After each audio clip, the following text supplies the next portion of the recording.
When we flush things down the toilet, that water goes into where? Here you guys have Chicago drinking water, it's filtered, it's going out, but what about somebody that maybe was using well water? Or somebody that had a lake or a pond nearby, okay? Those pharmaceuticals, those personal care products, they're discovering are getting into waterways, lakes, streams, rivers, and they can harm what? What's in those lakes, streams, rivers? Fish. Okay, fish and wildlife, okay? All right. Okay, so is that something that we want to be concerned about? You guys want to be concerned about lakes, streams, rivers, maybe our drinking water, what's going to happen with that? I think it's something we should all be concerned about, and we should all try and do our part to take care of that, okay? So, one of the things we're going to talk to you guys about are collection events. Has anybody ever heard of or been to a collection event where you see people bringing their unwanted medicines and personal care products? Your dad does. Tell us what you know. Well, I don't know that much, but all I know What does he is, tell like, you?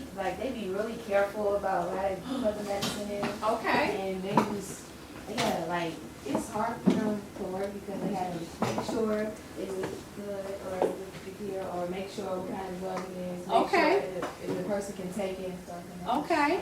Do you know if your dad's pharmacy takes medicines back from people, that patients that don't want their medicines anymore? Can they bring those leftover? Okay.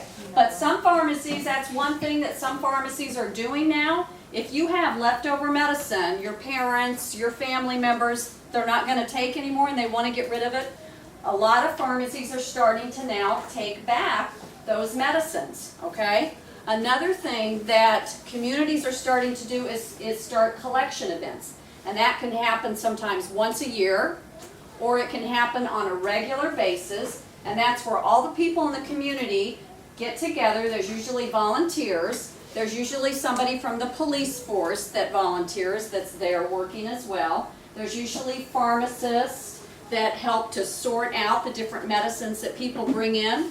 And so it's advertised, it's promoted by, maybe that might be something you guys want to do for your stewardship project. You create some kind of a brochure, an informational chart to let people in your family and your community know, hey, there's going to be a collection event that's happening at such and such time, on such and such day, and we want you to bring all of your unwanted medicines that you're not using anymore to this collection.